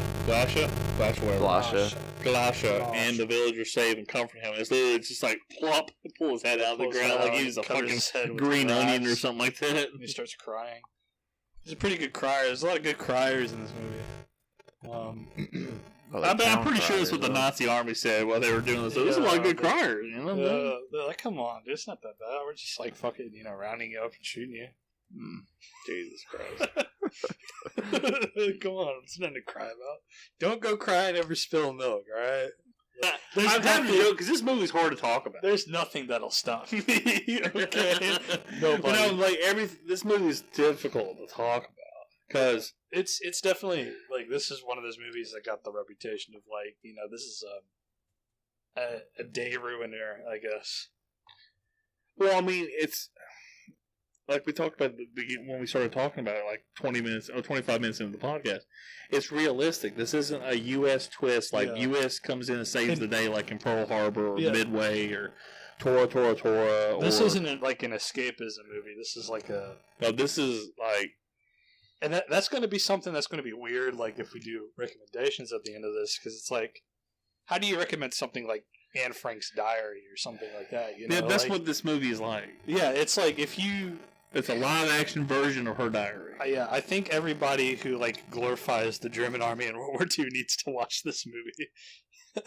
Or anybody like me, like an asshole that makes jokes. I think the people glorifying the German army in World War II are modern-day neo-Nazis. I don't think any other people are going around being like, yeah, those Germans, they had a good idea. Here's another there's thing. people who are like, the uniforms are cool, bro. I think there's the ground level of German population at the time who were probably ignorant and they weren't shown what was happening. They didn't know everything that was happening at the time because they were also poor. They were working in the factories. They're like, oh, this is great, economy's great, we have food on the table. But they were still dirt poor, working for no wages practically in a fascist government, and they just know Hitler's this great, speaker, and he's this leader for this country, and the economy, everything's great. It was just there's like that great. So there's not like, I don't think the people that may have defended the army at the time, I'm not talking about the people now, but the people that may have defended German soldiers, they were just soldiers doing their jobs for them. They didn't know everything that they were doing. There's definitely like.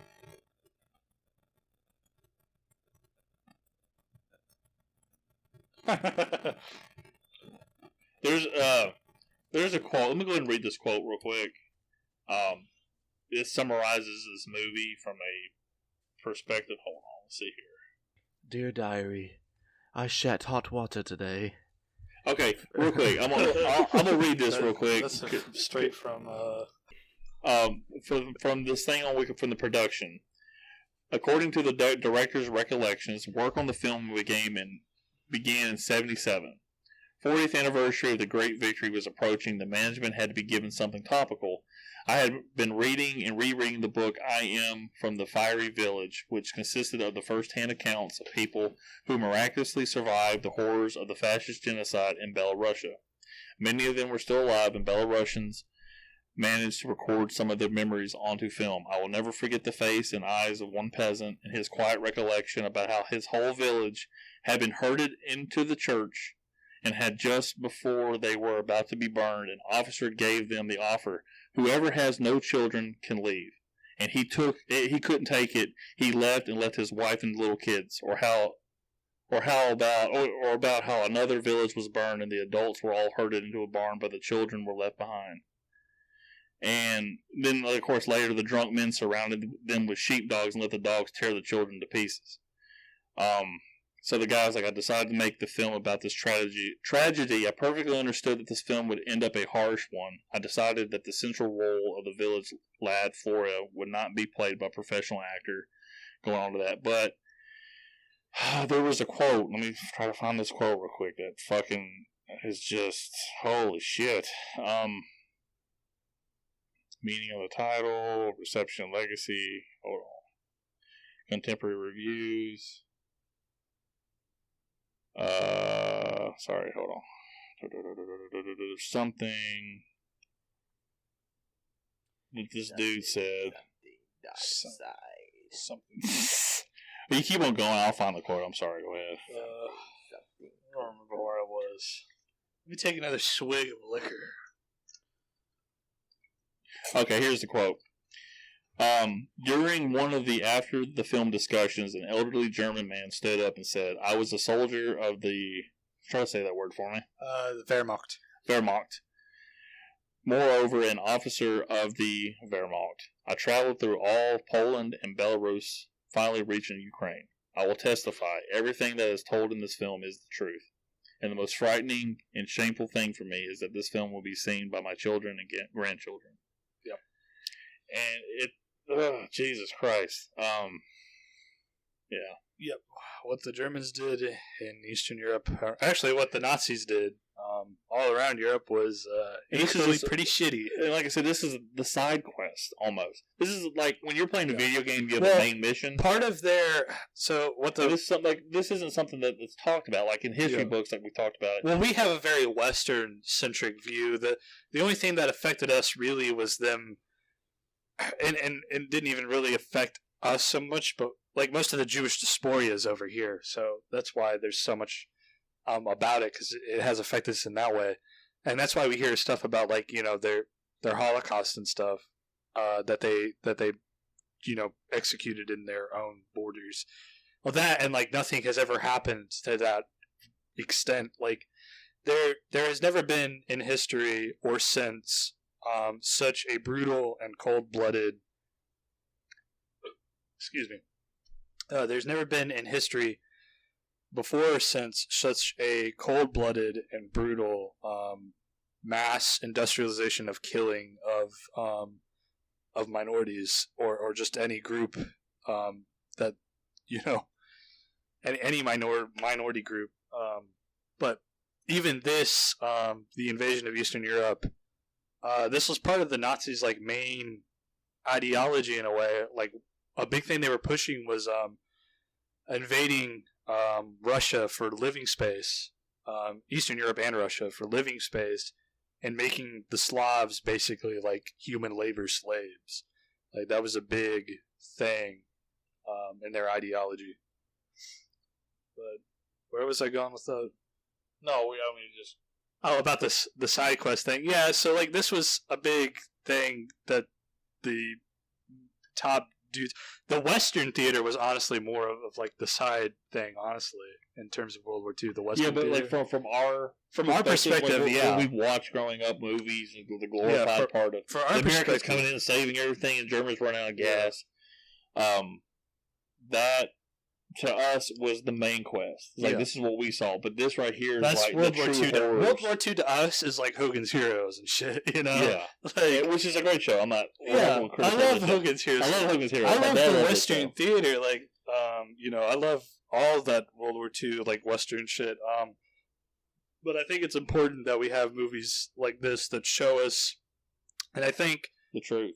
Yeah, and I think there's, and this isn't like this movie isn't like it's a Soviet Union propaganda movie. Yeah, it's not like sucking off the Soviets. This is a movie that shows from the ground view the effects of what the Nazi attacks were on these villages. Yeah. It's like this thing is the most uninfluenced piece of art, work, whatever you want to call it, that I've ever seen. There's not an agenda behind it, but telling the story of these people. Yeah. That's the thing about this movie. Like, it's not it's a propaganda. Oh, fascist Germany's bad. Communist Russia good. It's nothing like that. Mm-hmm. This thing is straight up like, I don't even know how to describe it. It's almost like a documentary. And he's going around just trying to get the story out. And this thing was showed on Vice TV. It's pretty much like just a dramatized but slightly artistic, or it's like a slightly artistic take on a dramatization, if I'm saying that right. And this is the most slight use of the word bless you, dramatized. Yeah. Because, I mean, it's like, this is like straight from the fucking book. There's not much change from it. Obviously, there's a central character, and this wasn't a real character. And there's elements in That's the movie. The only thing you can say that was dramatized, is that they put a central character for him to experience this thing. He is the viewpoint for us to see everything. Yeah. I'm not trying to take your movie away. No, you're looking at me like making great points. But Jesus Christ, man, this movie, and we don't know when wars are going on. Obviously, what's reported by CNN and all of our news, what's happening with Ukraine right now. There's things that we won't know for like 20 years. These little first accounts of what's happened that we will hear from things like later on. Because, obviously not everything's uncovered at first, and things will be covered up. Things won't be broadcast because it's not popular enough or anything like that. Things will be lied about and obfuscated. And this movie is like the uncovering of just a small microcosm of what Nazi Germany did.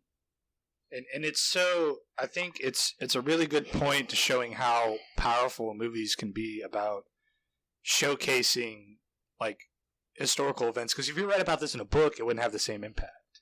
You know, You have to see it. Yeah. This movie, Jesus Christ.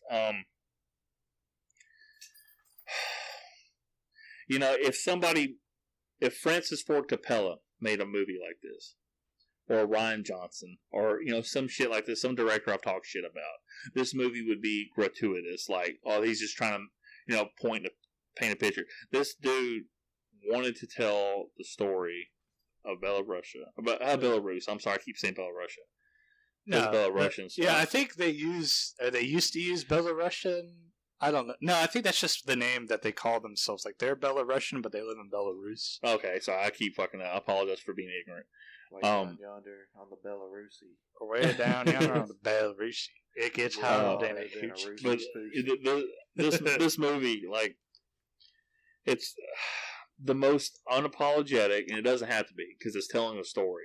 But it's like the most unaltered telling of a story that you could have. I never read the book, but it's probably there. I don't think there's any English translation. Probably. Yeah, probably not. But it's like this thing. I keep taking out my fucking headphones. So hold on, Cody.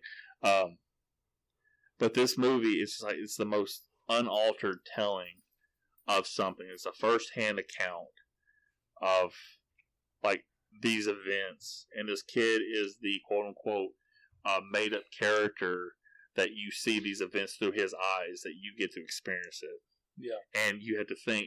I try not to think about it, but everything that these people went through, and just like over the course of a couple of weeks that this movie takes place, and this war went on for 6 fucking years. Yeah, and there was a world war before that. What's the number given for the villages? Like 682. 628. Oh, 628.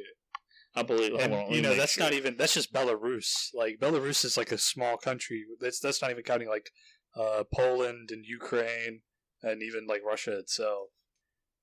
628 Belarusian villages were destroyed along with all their inhabitants, is what the title part says at the end.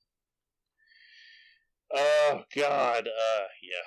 Jesus Christ. I mean, there's more about the movie we can talk about. It's just, yeah, it doesn't. Really... And if you ever sit there and make jokes, and like I said, I'm very immature, and I've made a lot of stupid jokes based off things, that you just say when you're a teenager, and I'm not making excuses for it. The fact that, this shit has happened, this isn't something I'm reading in a history book, it's not the American point of view, it's just a neighboring mini country on the borders of Germany and Russia that's caught up in this war. And just to see that, this movie's not even covering the Holocaust. It shows, like Owen said, images later on about the Holocaust. Yeah. Which is like horrific for a million lifetimes. I forgot about that. That didn't bother me. I don't know. That got me. I think more than the cow was to see. Oh no, it's more than the cow. But when you sit there and think about it, like I've seen footage like that from like History Channel documentaries. So that didn't bother me. That stuff I already knew. This Belarus, a saga, if you will. I'll just say it just for layman's terms. That's something I didn't know. Yeah. And just to see it from the ground, and to see this 14-year-old kid as the main character to go through this event, it's just like at 14 years old, I couldn't handle that now at 34. I couldn't handle it. Yeah, now either. I'm just when I was 14, I was more worried about like being off or something. But yeah, this movie is just like just to see that, and I made that comment to Cody and Owen in the text message, like this movie will make you ashamed of your German DNA. Yeah, and it didn't me. I don't think it should.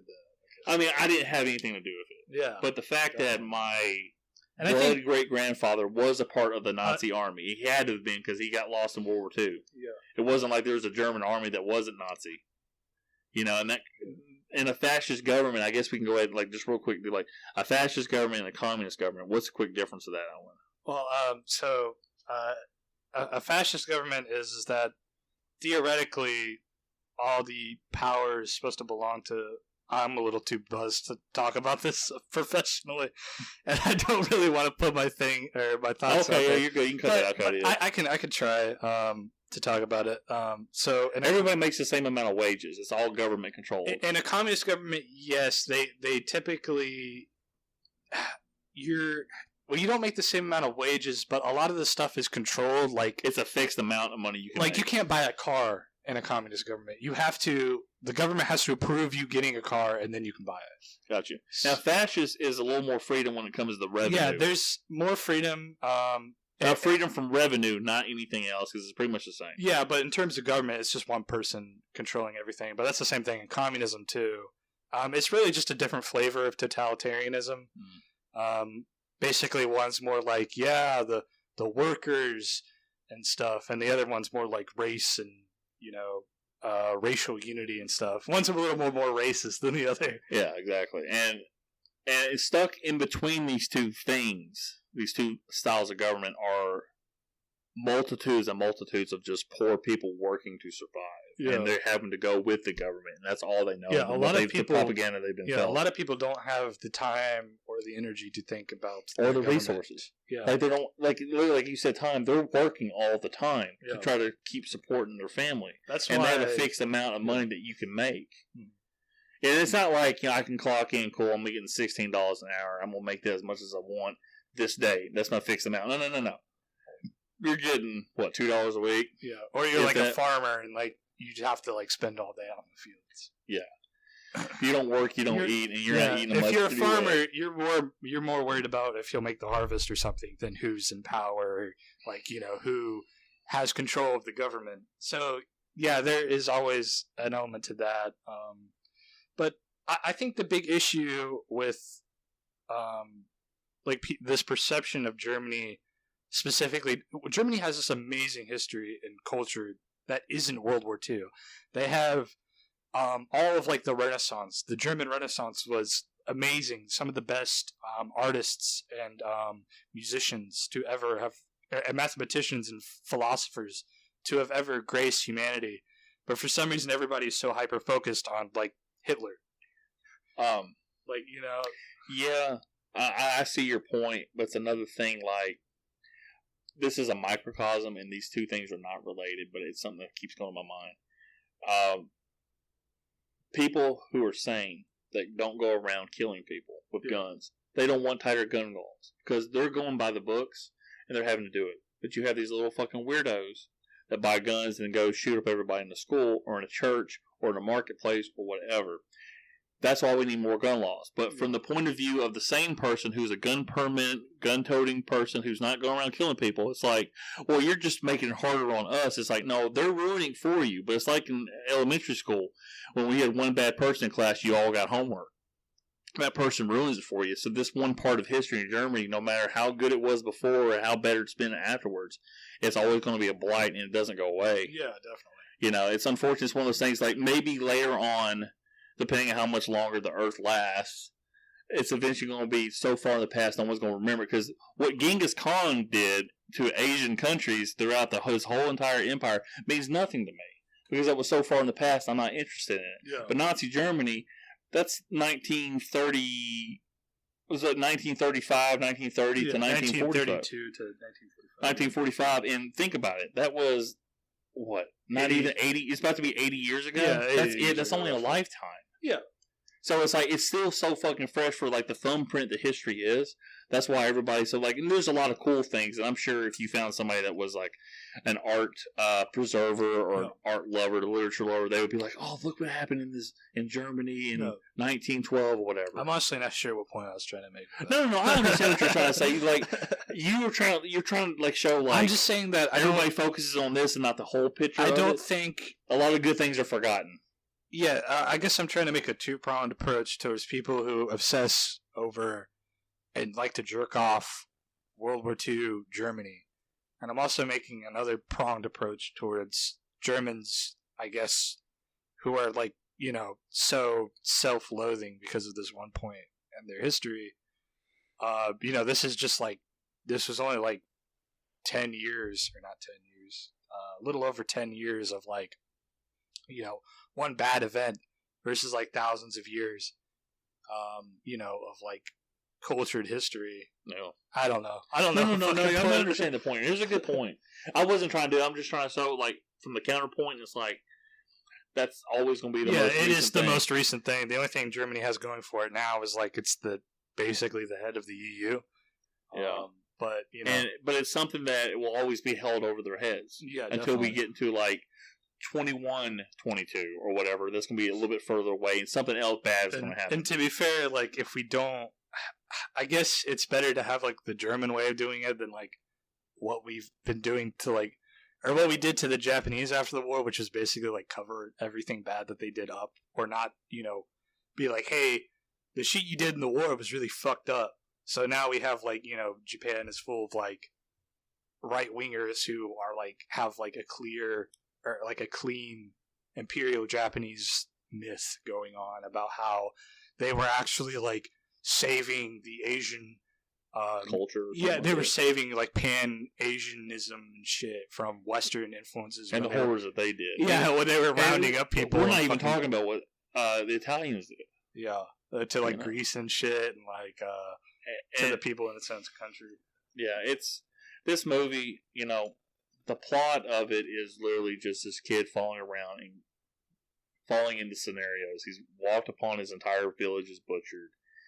He grows close to almost this independent soldier, this little band, like 3 guys from that village area that was there. There's 3, like, and one guy's like really super nice, and it feels like he looks after Flora. And that's part of what I was talking about with, like, how good they are at portraying characterization, given how short time the characters have. Yeah, because you grow an attachment to that guy in a way. And he gets killed right before and he gets killed, and then they fucking they get his body up on a motorcycle and parade it around the village.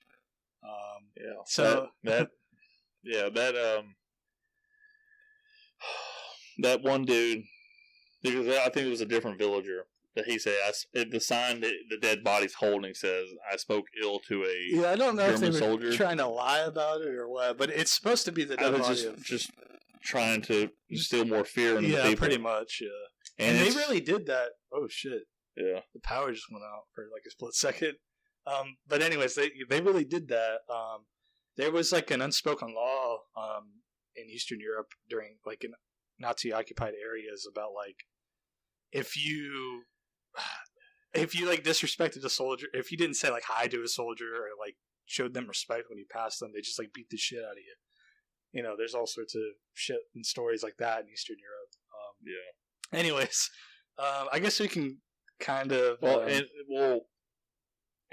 it culminates in seeing the village that he happens upon, because he's trying to get supplies and take it. He's trying to cut up the cow's body at that point and take it back to the people he was originally trying to take supplies to. Yeah, the people from his neighboring village.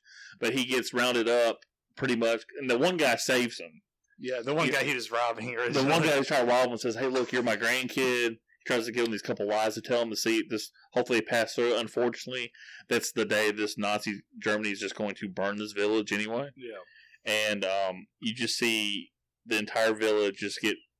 They're told, "Come give your papers, and come to the center of the city, and we will take care of everything. Families are supposed to go to Germany, and yada yada yada." Yeah. And the majority of this town, but I guess of the German citizens, the people that had papers or whatever, because you see normal people walking away with the army. Yeah. Well, some of them are collaborators. So, like that little midget guy. Yeah. Okay. Well, I don't think he was actually like part of anything, but he's supposed to like represent collaborators and shit. Okay. So these are pretty much like. Yeah. He's not German. That little guy with the skulls on his helmet and shit. He was going like, "Yeah, get over here," and he's fucking. Like, that asshole. Yeah. Yeah, like he wasn't actually German. He was Belarusian himself, and he was just like a sympathizer with Nazi Germany. And like the old dude who has that double barrel shotgun that was up in the tower, he was like the appointed like translator almost. More like he was like a village official appointed by Nazi Germany. Even the guy they robbed, he was part of the Home Guard, which was like a Nazi set up like Belarusian defense force to defend against the Soviets. Yeah. So yeah, there's an element of that to this movie. The citizens are. So yeah, anybody you see like I guess walking with them or something like that. Nonchalantly. Yeah. Like in that scene, like, And he's like screaming at them, like, "Hey, they're gonna kill you!" yeah. Well, no, the thing is, the people. This is after they hurled into the church and everything's set on fire. You see normal people walking with the army. They're going to the next village. Yeah. These are people that had the The papers. guys They're like in the supposed to go to Germany. suits and like they have like the suitcase and Yeah, stuff. and then there was Yeah, a those are like woman walking governmental with officials. Yeah, and it's just And then they, like it was just a normal thing. yeah. You know, that's Yeah, it's really the weirdest part I think about World War II is like if you see, being a camp guard, like a concentration camp guard, an extermination camp guard. Like, how do you rationalize that? As like, I mean, I guess like having a culture where these kinds of people are like, you face no repercussions. Yeah, you So face no repercussions, and these people are dehumanized. that white guy that had the little animal on the shoulder, the little hedgehog or Yeah, whatever. the commander of the SS Yeah, guys. and how he, when they were rounded up by the partisans, was so I like quick how to he's say, in civilian clothes too, so you can tell he was kind of like trying to like He's run trying to away. blend in. I'm Yeah, one of he you. was like, "Fuck this, I'm not." he literally was at that point was like, I didn't do this. I was under orders. They did this. He was literally part of it. I'm a man. I like to go. And literally after burning this village down with people in it, like alive, he said, you know, I am a family man. I have grandchildren and all this other shit. And then, thank God, you know, they just opened fire on everybody because they all deserved it. And then you had that one, the staunch German guys. It's like, oh, your people don't deserve to he's so exist and all this fanatic, other shit. And it's like, you know what?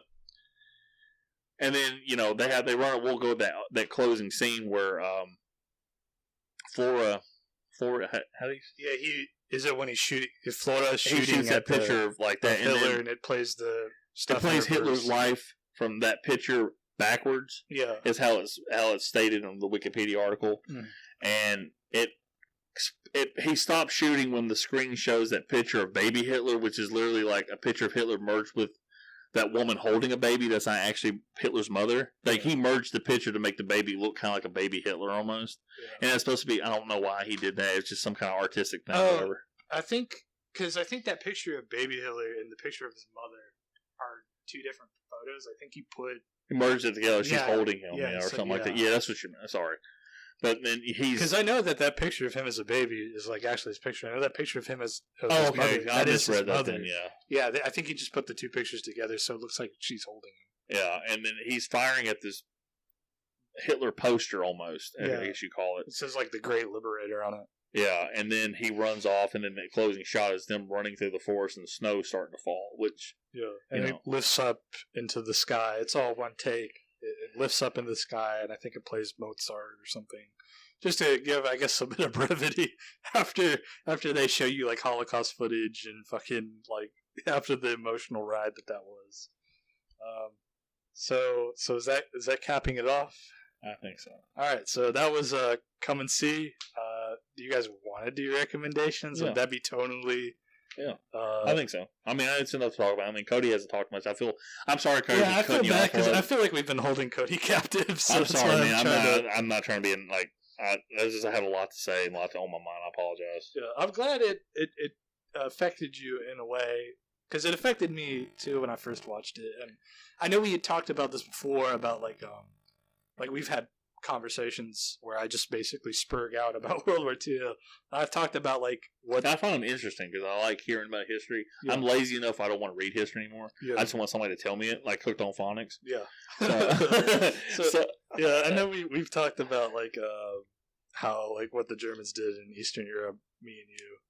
So I think this was a good showcase in a way of what they fucking did over there. it's just a microcosm. Yeah, pretty much. Like It's all real. Too. what they did here, they did like in Russian villages, Ukrainian villages.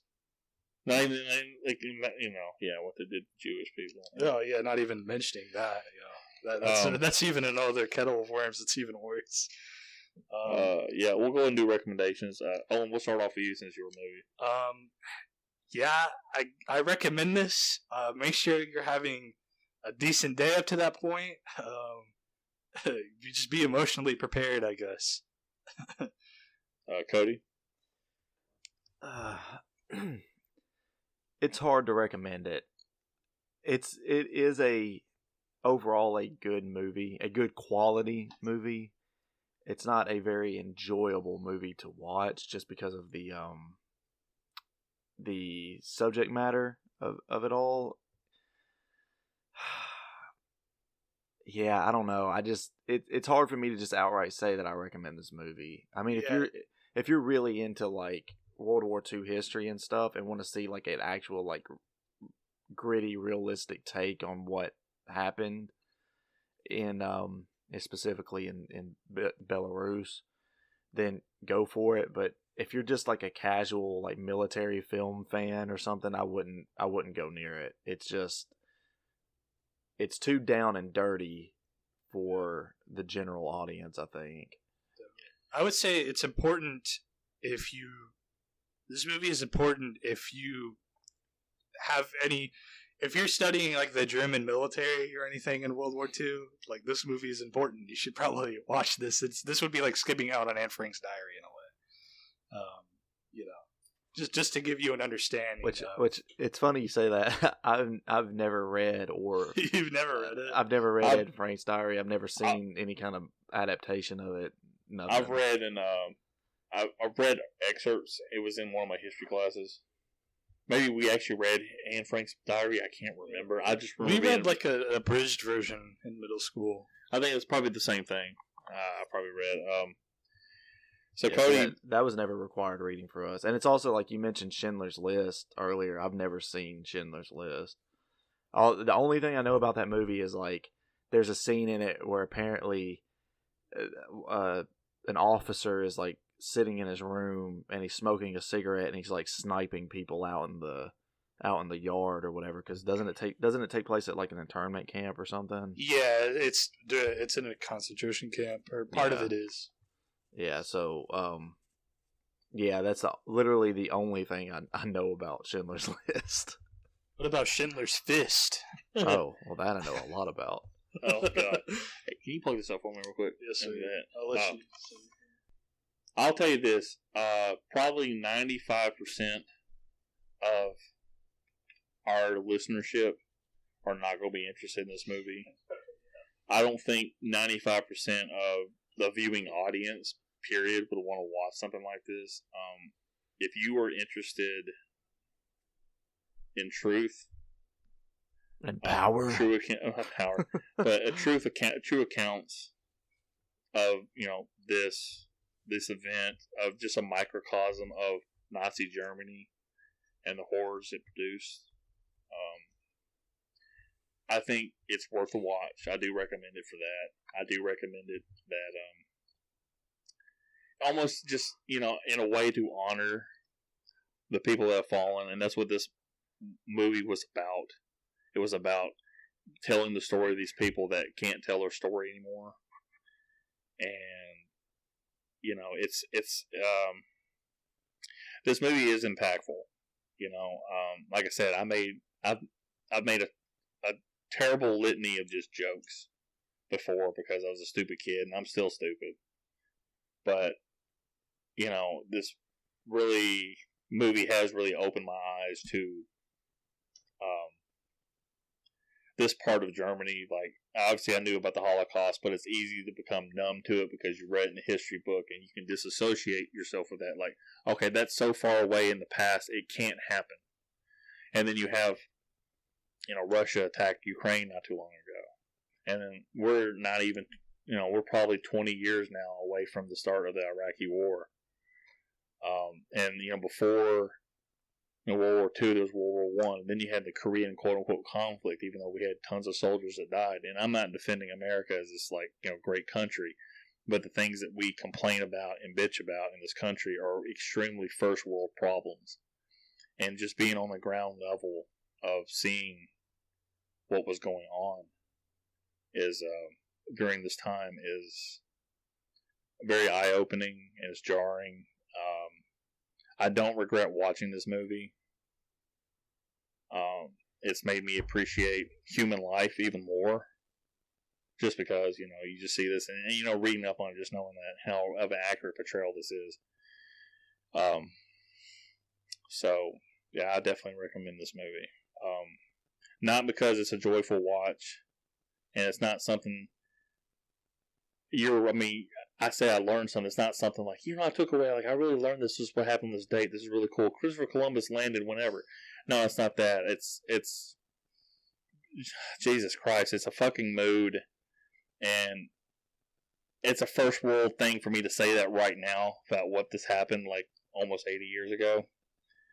And it's just extremely sad, and these people deserve to have their story told, and if you're interested in a story that's true, that's not unaltered, not propaganda, it's not influenced by anything but other than a story being told, this movie's worth it, and I highly suggest it. So, Yay! Well, thank you for that. That was very nuanced. that was actually really great. Thanks. Awesome. Jesus Christ! I mean, That was really cool. Jesus, man, that movie. Yeah. So let me go ahead and get this lighthearted thing, and then we're going to do a proper goodbye after I talk about next episode. The next episode, I had said on our last episode, Willy Wonka and the Chonka Factory, that I was going to do Blade Runner 2049. That will be in the future at some point, so Owen can watch it. Yeah. Well, after watching this 2.5-hour movie that was gut-wrenching, Emotionally drained us. emotionally altering. Yeah. It's not even just draining; it's emotionally altering.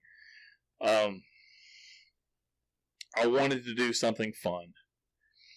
This movie that I'm suggesting is video game violence on camera. This movie is one-liners, 80s masculinity, puns up the ass. It is the essential Arnold Schwarzenegger movie.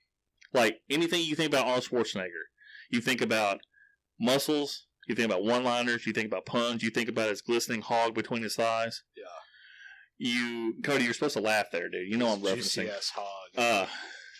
I don't think Cody's listening to me. He's clocked out. He's tired. I just got a special weather statement. I was reading that. Oh, got you. A Hurricane. But this movie is 1985's Commando. And the bad guy of the movie is the same guy that played the Mohawk dude from The Road Warrior. Yeah. I can't remember his name. No. Yeah, I don't know if he had a name. I don't Animal? remember. Yeah, Animal from The Road Warriors. But that main guy, not the bald guy with the hockey mask, but the other guy. Yeah, I know what you're talking He's that actor. He's the bad guy of this movie, which I had no idea as a kid, and I found it out like when we did The Road Warrior. about. Yeah. So that's gonna be our next episode, and then I guess our rotation. It's kind of. I guess the next movie after that will be an Owen movie, and then after that will be a Cody movie, and we'll be back on regular rotation. No, the next movie after yours is my movie because yours and Owen's movie swapped because of how we recorded this. Oh, got you guys. Okay, I'm getting Cody's. That's why Cody's the podfather, because he keeps track. I can't remember. Father, I just remember. come to me on the day of my so podcast upload. So the next movie is Commando, and then it'll be my movie, which is Evil Dead 2, and then we'll be back in our normal cycle of Lance, Owen, me. Okay. Nice. Well, I have to pee. Oh, go ahead and go pee real quick. Really? Yeah, because I want to do this emotional goodbye. All right. I'm gonna. Your cat's gonna eat your burrito. Yeah, Cody, I feel like you're gonna hate Commando just as a movie, but I think you'll have fun with it. Thinking of it, it's almost like Call of Duty. Because it's probably just like a straight up raw 80s action movie or whatever. He kills an entire island of army people from like Cambodia or something like that. It's amazing. This movie is just, he gets like one little like shot to the kidneys or his stomach or whatever, and he's bleeding right there. It's fucking amazing. It's like the most Arnold movie ever, and it's got the greatest fucking lines in the world. I quote this movie to this day. It's 2 years before Predator, and you can definitely tell that it was almost like this movie was a prequel to Predator in a way. Gotcha. Now, everyone, this is the end of an era, like truly. We were able to squeeze 2 more episodes out before Owen said abdu to the state of Tennessee and its bad income taxes. Actually, Tennessee has. I'm sorry. Actually, Tennessee has pretty good income tax. Oh, does it? I don't think Okay. it has any income tax. Except federal. There's no state income tax. The sales tax is what's... Yeah, that's what sucks ass. Yeah. Is that and the fucking food tax. But Owen is in a week. In real time, we're recording this on May 21st. Within 10 days, he'll be moved to Mississippi to start his job. Yeah, and we're going to have a more... by the time anyone hears this, it'll be like 2.5 months after. Yeah, and we'll know like how successful he is because he's going to knock it out of the park. But they'll fire me on a day one. And I'll have to come back. Hey, Owen, we heard you had a podcast. A lot of cum jokes on there. Yeah, we listened to it, and not a good look for the company. Not a good look, pal. We're gonna have to let you go. But real quick, I started this podcast. I had influences out the wazoo because I listened to a bunch. Cody wanted to do one, but he wanted to do one ranking every fucking horror movie ever made, and I just couldn't do that because I know how my nightmares work. Yeah. And then Alex and Jacob, shout out to them. I'll take 3. They were going to do a podcast analyzing all the WrestleManias from our first time viewers because they didn't watch any of that old wrestling. It was way before they were born. And I'm like, man, I really want to do a podcast. And I listened to an episode from the Real Bad Dudes cast about The Thing. And I was talking to Owen about it. I'm like, hey, man, would you like to do a podcast? And your exact words were, I want to go to Wally World. I'm like, what the hell are you talking about? But he goes, he's like, yeah, man, that'd be kind of cool. And he was kind of like, this is kind of weird. I'm only fucking 20 years old. This dude's 31. He's fucking weird. Leave me alone. And by podcast, I thought you meant gay sex. That's getting cut out. But Cody, I run the idea about Cody. I'm like, look, 3 different guys, all different ages, different media generations we grew up in. We can all bring a movie to the table each week. And then we all kind of discuss it from our viewpoint. And Cody was like, man, I'm all in. And then Owen was cool with it. And it took us a little bit longer to get off the ground. But if it wasn't Owen able to set me up on my end, on my laptop, being comfortable with Owen and Owen letting me come over to his place. He didn't really invite me, but me letting me come over to his place for the last... whole fucking house. You shit in my house. How many years has it been? It's 2 years. Almost 2 years. We worked together 3 years, but it's been 2 years since we started the podcast. Mm-hmm. And now we're bitter enemies, all 3 of us. Yes, we are. We absolutely hate each other. Yeah. But the plan is Owen's going to continue on the podcast with us. Hopefully life doesn't get in the way. We know things can change. Yeah, I hope. There might be episodes in the future where will only be 2 of us. It should be fine. I have like a normal schedule anyway. Yeah, but you have those 2 weekends you got to be on call. Yeah, we'll have to make sure. But I could just do that. Like, I guess if an issue came up, like, I could do that. Like maybe at the end of like a work day or something. Yeah. But I just want to say, to both of you, it's all 3 of you. I'm one of the 3. I'm talking to myself. This is your great Lance. But thank you guys for the 2 years and hopefully more years to come for this podcast. I still enjoy the show. Our numbers aren't great, but fuck it. Whoever's listening to it, we love you. And Owen, I appreciate you being my friend and wanting to do this podcast with this creepy old guy and somewhat old guy, Cody.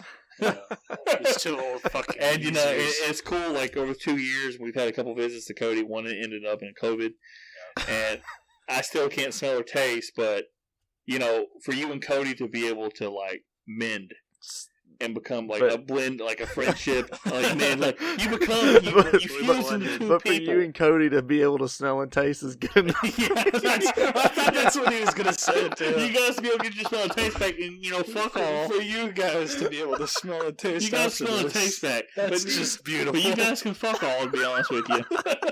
But you guys, to be able to forge a friendship and be comfortable in this podcast, like we all have this great rotation.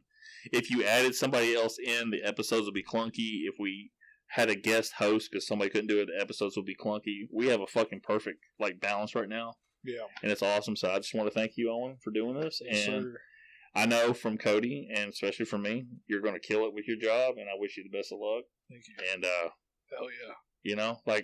Everybody, just thanks for listening to the show. Like, this is fun. This is a creative outlet for us, and it's something I helped create it. And Owen, if it wasn't for his computer skills, it wouldn't have got off the fucking ground at all.